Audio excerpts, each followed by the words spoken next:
Hi Em. So sorry I missed your call today, or was it Nathan? I just had a voice message saying, "Hello, this is Nathan." It could have been Nathan, but then again it could have been someone else trying to trick me. But anyway, yeah, I'd love to have spoken to you, but sorry, I was on my bike at the time and I didn't hear the phone go. But instead, I'm going to read you Rapunzel. You did ask for it last weekend, and I thought this would be a good chance to put it on. So, from the big book of fairy tales, I shall read you Rapunzel. Once upon a time there lived a man and his wife. The one thing they lacked was a child. Now at the top of their house was a little room with a window which looked out over a beautiful walled garden.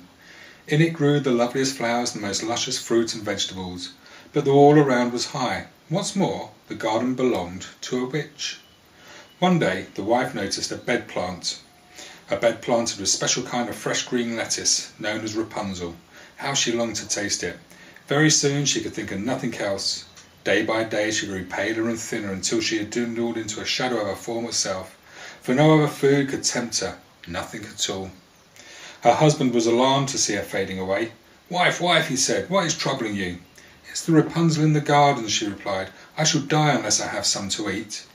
What's to be done, thought the good man. If she must have it, she must, witch or no witch. So that very evening he scrambled over the high wall, stealthily pulled up a bunch and brought it back to his wife. Oh, she was overjoyed. She made it into a salad and crunch, crunch, how delicious. In a minute there wasn't a shred left. Next day she craved for that green stuff even more. There was nothing else she would eat. What could the husband do? Again he waited until dusk and climbed into the magic garden. He bent down to pick up a quick handful of the Rapunzel, but what a fright awaited him! There, standing over him, was the witch herself, wild with rage. "Thief!" she cried. "You'll regret it!" "Forgive me," begged the poor man, and he told her of his wife's great longing for the leaves.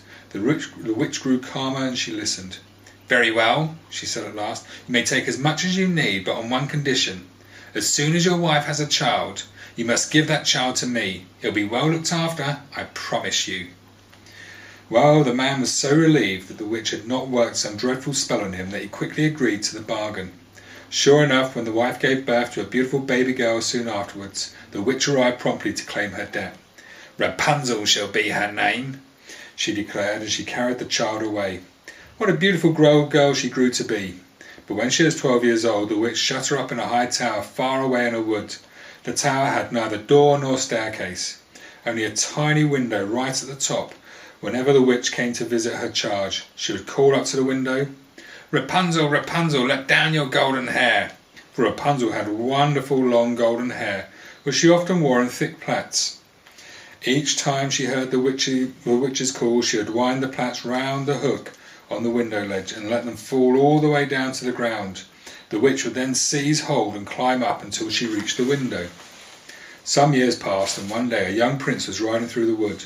He heard the sound of sweet singing, followed the voice, and found himself at the foot of a tall tower.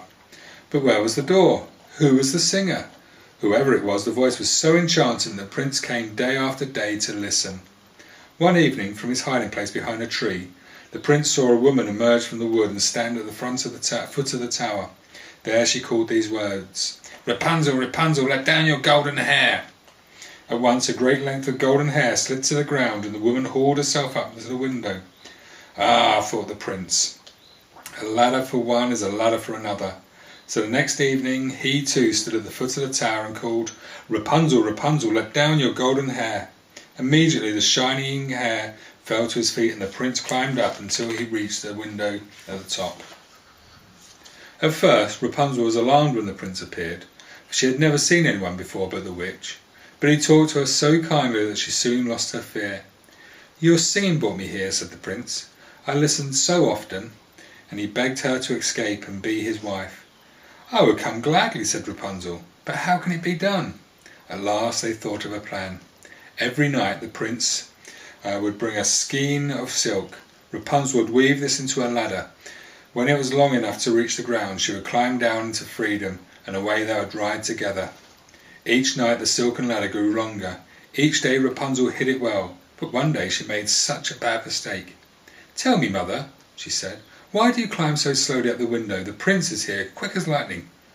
Oh, what had she said? The witch was in a frenzy. "So you've had a visitor," she hissed. "I thought I'd kept you away from the world, but you have deceived me. Well, there's an answer to that."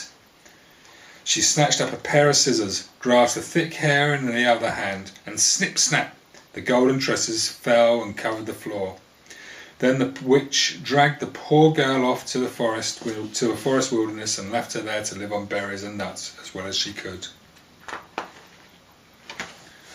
Back in the tower, the witch picked up the severed hair and wound it round the hook. She did not have to wait long. Far down below came the call.